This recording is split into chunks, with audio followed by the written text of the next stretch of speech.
आपकी 7 पुश्तों तक, 3 पुश्तों तक बढ़ता ही रहेगा। ऐसा नहीं होने वाला चाचा। आपको बोलेगा ब्रोकर 1500 स्क्वायर फीट का फ्लैट है, आप कहोगे 1500 स्क्वायर फीट, क्योंकि जब वो ब्रोकर बोल रहा है 1500 स्क्वायर फीट, उस टाइम पे फ्लैट बना नहीं है, अंडर कंस्ट्रक्शन है। अरे 1 साल बाद बेच देना, हम ही बिकवा देंगे आपका।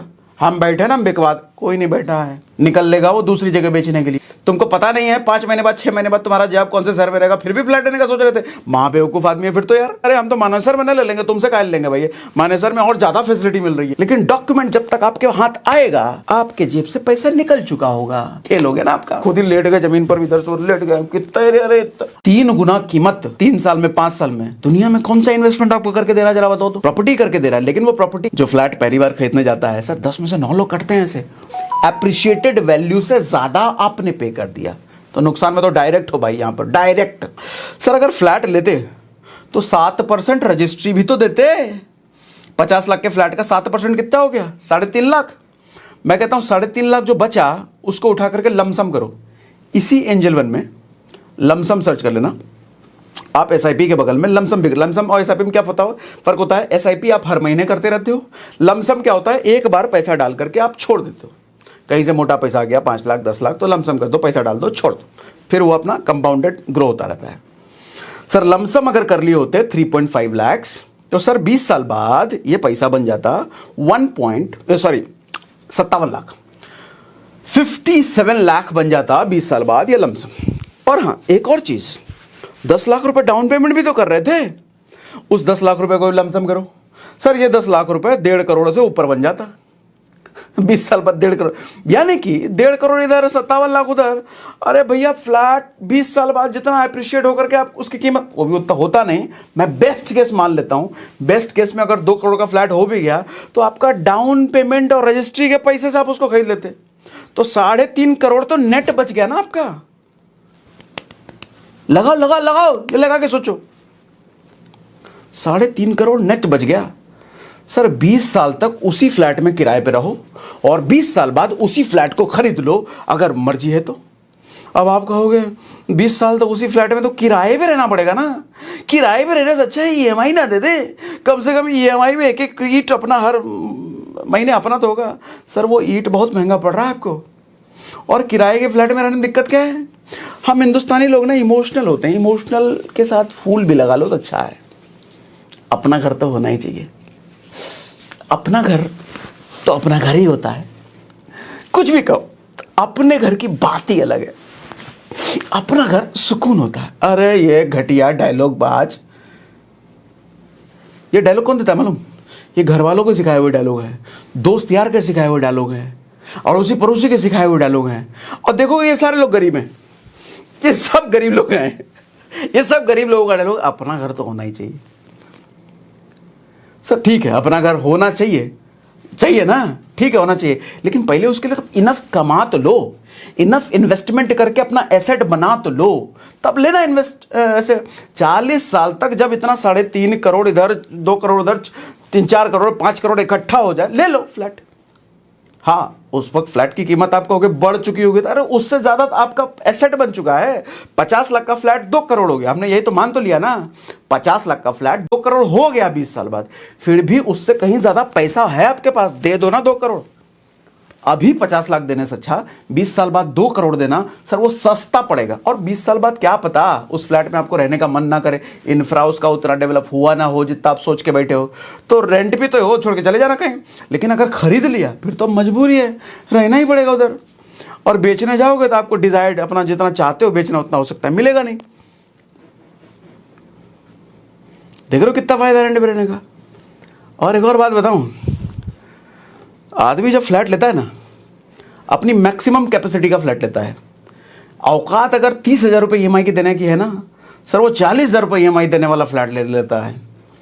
तो जब अपनी औकात से बढ़ के आदमी फ्लैट लेता है ना, अच्छा हिंदुस्तानी हम लोग इमोशनल फूल, अरे 50 लाख का फ्लैट तो ले लेंगे, 60 का ले लेते हैं। ब्रोकर आपको दिखा, ब्रोकर पहले बजट पूछ लेगा, ब्रोकर को आपने जैसे 50 लाख बोल दिया वो 20 लाख ऐड कर देगा, वो 80 का फ्लैट दिलाएगा आपको, 70 का दिलाएगा वो। तो आप लेबू लोग इसके ज़्यादा हो जाता उसी में खेल। हाँ तो मैं कहा था, हाँ आपने ले भी लिया ना, मैक्सिमम पैसा आपका ईएमआई में जा रहा है। सर फ्लैट लेने के बाद इंटीरियर भी तो कराना होता है, नहीं तो खंडर दिखेगा। वाइट वाइट चूना आपको चारों साइड दिखेगा। पता चला फ्लैट तो ले लिया लेकिन ढंग का सोफा खरीदने का पैसे नहीं है, ढंग का वो डाइनिंग टेबल खरीदने के पैसे नहीं है, बेड खरीदने के पैसे नहीं है, किचन का काम करने का पैसे नहीं है। खंडहर में रहोगे, अपना फ्लैट होने के बावजूद भी खंडहर हो, किसी को बुलाओगे तो शर्म आएगी। वो फ्लैट देखते ही समझ में आ जाएगा, अरे इसका पैसा नहीं है, इसका तभी तो इंटीरियर नहीं करा रहा है। ऐसे खंडहर में रहने से अच्छा सर लग्जरी फ्लैट में रहो, टेंट पे रहो। सारा जहां काम हम करा रखा है एकदम एक नंबर लग्जरी हो, ऐसे फ्लैट में रेंट पे रहो ना, और 20 साल बाद खरीद लेना उसी को। जितना पैसा आप ईएमआई देने का मूड बन रहा है, जितना पैसा ईएमआई दे सकते हो, उस पैसे को उठा करके एसआईपी करो, डायरेक्ट ठोको इधर एसआईपी में। 20 साल बाद खरीदेंगे, क्या दिक्कत है? कोई कहे अपना घर ले लिया, अरे एसेट बना रहे हैं, पहले एसेट बनाएंगे तब लेंगे। कि तू ले अपना घर जा करके, अपने घर की बात ही अलग है, तेरे लिए होगी मेरे लिए नहीं है। और एक दिक्कत लोगों को ये सताता है कि रेंट पर अगर रह रहे हैं तो बार बार घर बदलना पड़ेगा। अब दूसरे के घर को सजाएंगे, इतना प्यार से हम सजाएंगे दूसरे को, अपना आत्मा इमोशन सब जोड़ेंगे, फिर 2 साल बाद हमको छोड़ना पड़ जाएगा। ये कब तक ये सब सिलसिला चलेगा? अरे दिमाग लगाओ, बिजनेसमैन की तरह काम करो। सर लीज पे क्यों नहीं ले लेते उस फ्लैट को? रेंट पे ही लीज पे लो, कॉन्ट्रैक्ट करो ना उससे 10 साल का लीज। 10 साल मकान मालिक को बोलो 10 साल से पहले हमको छोड़ने को नहीं बोलोगे तुम, एग्रीमेंट, हर साल रेंट बढ़ाएंगे, ठीक है। अच्छा कुछ लोग कहेंगे रेंट हर साल बढ़ेगा भी तो। सर हर साल बढ़ेगा भी ना रेंट, फिर भी आप कैलकुलेशन करके देख लेना, फायदे में रहोगे रेंट पे रहने में। वो एसआईपी आपको कहीं ज़्यादा दे रहा है इस रेंट पर, अप्रिशिएटेड सॉरी जल्दी तो नहीं बोल रहा मैं, एक्साइटमेंट हो गया ना बोलने में, क्योंकि मैं भी फंसा हूं ना इसीलिए एक्साइटमेंट अंदर से आवाज आ रही है। तो रेंट हर साल भले 10% बढ़ भी रहा है, फिर भी ना आपको वो वाला ऑप्शन कहीं ज्यादा बेहतर है, कहीं ज्यादा बेहतर है। समझ गए? कहां था मैं? भूल ही जाता मैं बोलते बोलते। लीज कर लो, उसको बोलो 10 साल से पहले नहीं निकाल सकते, 20 साल का अग्रीमेंट कर लो। अच्छा ओनर के लिए भी अच्छा है, ओनर के लिए अच्छा है कि आप छोड़ के कभी जाओगे नहीं, 20 साल तक रहोगे तो ओनर का रेंट कभी जाएगा नहीं। पता चले आप छोड़ के चले गए, 3 महीना खाली है फ्लैट, तो 3 महीना तो उसका नुकसान हो गया ना। तो वो भी चाहेगा कि ऐसा कोई मिले जो हमें 20 साल का 10 साल का कॉन्ट्रैक्ट कर ले। कर लो कॉन्ट्रैक्ट, धंधे वाले सोच रखो, लॉन्ग टर्म दूर का सोचो। 3 महीना बाद कुछ पसंद नहीं आया तो 3 महीना बाद हमारा अरे इस तरह का जॉब है, फिर भी तुम फ्लैट लेने का सोच रहे थे। तुमको पता नहीं है 5 महीने बाद 6 महीने बाद तुम्हारा जॉब कौन से शहर में रहेगा, फिर भी फ्लैट लेने का सोच रहे थे। मां बेवकूफ आदमी है फिर तो यार। अगर ये चैलेंज है कि कहां जॉब होगी तो फिर काहे को फ्लैट लेने का सोच रहे थे? और अगर इतने श्योर हो कि इसी शहर में इसी जगह जॉब रहेगी, नौकरी काम ताम इसी रहेगा, लीज करो उसके साथ, ये टेंशन ही खत्म। कराओ इंटीरियर जम करके, बढ़िया इंटीरियर कराओ, क्योंकि 20 साल तक 10 साल तक आपको उसी फ्लैट में रहना है। मकान मालिक तो कराएगा नहीं, वो काहे को रख कराते। आप कराओ इंटीरियर, 5-6 लाख 10 लाख 15 लाख लगाओ, है पैसे तो नहीं, पैसा जितना है उतना लगाओ। 5 लाख का इंटीरियर करा लो, 2 लाख का करा लो, 3 लाख का करा लो, क्योंकि 10 साल उसी फ्लैट में तो रहना है। रहो एक लग्जरी बना करके उसको। एक और बड़ा टेंशन होता है, मान लो फ्लैट खरीद लिया ना, 2 साल बाद 3 साल बाद, पूरा एरिया पूरा सोसाइटी अभी डेवलप हुआ नहीं है, पता चला बिल्डर को स्कैम में जेल चला गया है। सर नोएडा एक्सटेंशन गुड़गांव में कई सारे आपको बिल्डर मिल जाएंगे, जेल चला गया। अब प्रॉपर्टी हो गया अनाथ। हाँ कुछ उसमें फ्लैट बन चुके हैं, बिल्डर लोग उसमें रहने लग गए, लेकिन ज़्यादातर बिल्डिंग बनी ही नहीं है, सोसाइटी का लावारिस हो चुका है भैया। सर नोएडा एक्सटेंशन में ऐसी सोसाइटी है, लोगों ने फ्लैट ले रखे हैं, 20 फ्लोर पे घर है, बिल्डर जेल जा चुका है, बिल्डर ने इलेक्ट्रिसिटी बिल भरा नहीं, इसलिए पूरी सोसाइटी का लाइट काट दिया है। अच्छा बिल इतना ज़्यादा है कि सारे सोसाइटी वाले मिला करके भी उतना पैसा भरेंगे नहीं। लाइट कट चुका है, लाइट कटने की वजह से लिफ्ट बंद है, पानी आना बंद हो चुका है। सर बाहर से टैंकर बुलाया जा रहा है, वो 20वें फ्लोर पे रहने वाला आदमी नीचे सीढ़ी से उतरता है, बाल्टी में पानी भरता है पीने के लिए, और 20वें फ्लोर पर सीढ़ी चढ़ के जाता है, और ये रोज कर रहा है। ऑप्शन नहीं है उसके पास, फंस चुका है वो।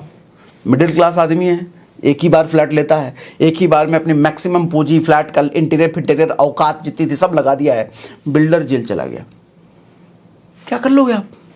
कुछ है ही नहीं आपके हाथ में, फंस गए ना, फंस चुके हो सर, बुरी तरीके से फंस चुके हो। कोई ऑप्शन नहीं निकलने का, एक ही ऑप्शन है, जाके रेंट पे रहो कहीं, अपना फ्लैट होने के बावजूद भी। अच्छा अपना फ्लैट बेच भी नहीं सकते, बिल्डर जेल में, तुम्हारा कोई खरीदेगा भी नहीं फ्लैट। सर ये सारे पहलू को देखते हुए फाइनेंशियल एस्पेक्ट से आप देखो, इमोशनल एस्पेक्ट से आप देखो, फ्यूचर की प्रोबेबिलिटी के हिसाब से देखो, ये सारे हिसाब से आपको रेंट पे रहना कहीं ज़्यादा बेहतर है। खरीदना तब 20 साल बाद जब मोटा एसेट बना लिया जाए। ठीक है, अब अगला सवाल ये आता है कि रेसिडेंशियल प्रॉपर्टी लें इन्वेस्टमेंट के ख्याल से, रेसिडेंशियल प्रॉपर्टी यानी कि फ्लैट या विला या कमर्शियल। अच्छा, लैंड पहले ही मैं बोल चुका हूँ, फ्लैट से कहीं ज़्यादा फायदा लैंड में है। अब कमर्शियल की भी ज़रा बात कर लेते हैं। सर, रेसिडेंशियल से पहले हमेशा कमर्शियल लेना चाहिए हर आदमी को। जब भी रेसिडेंशियल लेने का मूड बने, चेक करो आपके पास कोई कमर्शियल प्रॉपर्टी है क्या, नहीं है तो पहले कमर्शियल प्रॉपर्टी होना चाहिए। क्यों कमर्शियल प्रॉपर्टी होनी चाहिए? कमर्शियल प्रॉपर्टी का रेंट आपके रेसिडेंशियल से ज़्यादा आता है। कमर्शियल क्या होता है? दुकान कहीं ले लो, ऑफिस कहीं ले लो, रेंट कहीं ज़्यादा आता है रेसिडेंशियल से। 1 करोड़ का फ्लैट अगर है ना सर, रेंट आएगा 20,000 रुपये, 22,000 रुपये, 18,000 रुपये या 25,000 रुपये। सर, 1 करोड़ का दुकान लिया है ना, रेंट आएगा 40,000 रुपये, 50,000 रुपये, ज़्यादा भी आ सकता है लोकेशन अगर अच्छी है तो। ऑफिस भी ले लिया ना तो भी आएगा इतने, इसके आसपास ही। रेसिडेंशियल प्रॉपर्टी ज़्यादा रेंट देता है, सॉरी गलत मैंने बोल दिया, कमर्शियल प्रॉपर्टी ज़्यादा रेंट देता है। कमर्शियल में दुकान ले लो या ऑफिस ले लो। कुछ टिप्स भी दे देता हूँ प्रॉपर्टी खरीदने के, ध्यान से सुनो मेरी बात। सर, पहले तो अगर आपके पास पैसा है ना, थोड़ा बहुत भी पैसा, ताक में रहो कि कहाँ किस खेत में बड़ा बिल्डर घुसा है। क्योंकि बड़ा बिल्डर जब अपना टाउनशिप डेवलप करने के लिए जाता है ना, कोई ना कोई खेत में ही जाता है जहाँ कुछ नहीं हो आसपास। उसको पता है ना, सारे सेटिंग वेटिंग नेताओं के बीच रहता है, उसको पता है किस एरिया में क्या डेवलप होने वाला है, कहाँ भैया कौन सा बड़ा कौन आदमी आएगा, कुछ डेवलप होगा। वो पूरा ऐसा खेत में जाकर के अपना टाउनशिप डेवलप करने चला जाता है। आम आदमी देखता है, अरे खेत में चला गया, इतना बड़ा बिल्डर है, यहाँ तो कौन लेगा फ्लैट, यहाँ कोई नहीं रहने वाला। सर, बड़ा बिल्डर है वो, बहुत कुछ देख के वहाँ गया है। सर, आँख वान बंद करके फ्लैट नहीं लेना, उसके में फ्लैट नहीं लेना, उसके आसपास कहीं ज़मीन ले लो। अभी नया नया गया है वो, सर ज़मीन भी एकदम कूड़े के भाव मिलेगा, एकदम कूड़े के भाव।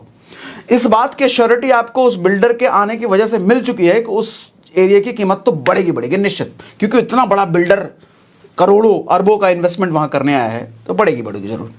वहाँ पर जो ज़मीन लिया ना, 3 साल में जब तक उसका प्रोजेक्ट कंप्लीट होगा, 5 साल में जब तक उसका प्रोजेक्ट कंप्लीट होगा, सर आपका जो लैंड लिया ना, चाहे 50 गज हो, 100 गज हो, सर 3 साल में 5 साल में आपको डबल क्या ट्रिपल हो सकता है या 4 गुना हो सकता है, आपको पैसा दे करके चले जाए। सर 3 गुना कीमत 3 साल में 5 साल में, दुनिया में कौन सा इन्वेस्टमेंट आपको करके दे रहा है जरा बताओ तो? प्रॉपर्टी करके दे रहा है, लेकिन वो प्रॉपर्टी समझदारी से उस जगह पर होना चाहिए। लोकेशन का खेल है सारा। और दूसरा एक और टिप आपको देता हूं। एक किताब मैंने पढ़ी थी, कौन सी किताब पढ़ी थी मुझे याद नहीं है, उसका जो राइटर था ना, वो ऐसे ही प्रॉपर्टी खरीदता था। कौन सी प्रॉपर्टी? अर्जेंट डील वाली प्रॉपर्टी। दुनिया में कई सारे ऐसे लोग होते हैं जो फ्लैट लेकर के या लैंड लेकर के उनको पैसे की जरूरत है। अब 50 लाख की प्रॉपर्टी वो 30 लाख में बेचने को तैयार है, उनको तुरंत उनको पैसा चाहिए। 20 लाख का जमीन वो 15 लाख में बेचने को तैयार है, तुरंत उनको पैसा चाहिए। ताक में रहो, ऐसा कहाँ मिल रहा है। और ऐसी वाली प्रॉपर्टी लो, सर बड़ा मुनाफा होता है, बड़ा प्रॉफिट कमाया जाता है। ठीक है, अब लास्ट में एक बार मैं समराइज कर देता हूं अपने अंदाज में फिर से। सर 20 से 30 साल की उम्र में पागलों की तरह काम करो, भयंकर काम करो। होम लोन लेने का ये उम्र नहीं है, बिल्कुल भी होम लोन लेने का ये उम्र नहीं है। 20 से 30 साल का उम्र, 20 से 30 साल का उम्र है, पागलों की तरह काम करो। SIP जरूर करो, म्यूचुअल फंड में, इंडेक्स फंड में जरूर इन्वेस्ट करो, इधर तो जरूर करो, क्योंकि 30 साल बाद 40 साल बाद ये बड़ा एसेट आपको यही बना के देगा। इसी एसेट से घर खरीद लेना मन होगा तो, तब तक रेंट पे रहो, एकदम मजे से रहो। ठीक है, प्रॉपर्टी लेना है लैंड लो, पैसा अगर है लैंड लो, फ्लैट नहीं, बिल्कुल नहीं। फ्लैट का लग्जरी एंजॉय करना है, रेंट पे रहो उसी में। जिस फ्लैट में आपको लगता है कि ये बड़ा लग्जरी फ्लैट है, उसमें रेंट पे रहो, खरीदने का नहीं। दूसरों के लिए छोड़ दो, दूसरे लोग खरीदने दो, आप लैंड खरीदो। EMI पे जाना है, कमर्शियल में जाओ, फ्लैट में नहीं, कमर्शियल में। EMI देना भी अगर चाहते हो, कमर्शियल में जाओ, आपको बहुत अच्छा रिटर्न। अच्छा, इस पे अगर आप चाहते हो वीडियो तो मैं आपको पूरा वीडियो सेशन करके दे सकता हूँ, कमर्शियल प्रॉपर्टी लेकर के कैसे बहुत बड़ा पैसा बनाया जा सकता है। आप चाहो तो मुझे कमेंट में बताओ, मैं आपको डिटेल में देता हूँ इस पर सेशन। ठीक है, रेंट पे रहो, आलिशान फ्लैट में रहो। फ्लैट खरीदने का मन हो 40 के बाद खरीदना भैया, 40 से पहले मत खरीदो। उम्र आपकी जब 40 बाद हो जाए तब खरीदना, आलिशान फ्लैट लेना। फ्लैट की कीमत बढ़ रही है, बढ़ने दो ना, तब तक आपका एसेट वैल्यू बहुत बड़ा हो जाएगा। नहीं खलेगा आपको, अभी खलेगा, अभी बहुत खलेगा। ठीक है, और अगर आप एक सेशन चाहते हो कि 40 से पहले फाइनेंशियली फ्री कैसे हो जाए, 40 से पहले फाइनेंशियल फ्रीडम को अचीव कैसे किया जाए, नौकरी चाकरी करते हुए, छोटा मोटा अपना बिजनेस करते हुए, आप मुझे कमेंट बॉक्स में बताओ। इस पर भी मैं आपको सेशन दे सकता हूं डिटेल में, बहुत डिटेल में। और इस सेशन में अगर एंजॉय किया, सच में समझ में आया बहुत कुछ, मुझे कमेंट बॉक्स में लिख के बताओ। सच में अगर आंखें खुली या बुद्धि खुली है, मुझे कमेंट बॉक्स में लिख के बताइए। कमेंट पढ़ रहा हूं आपके।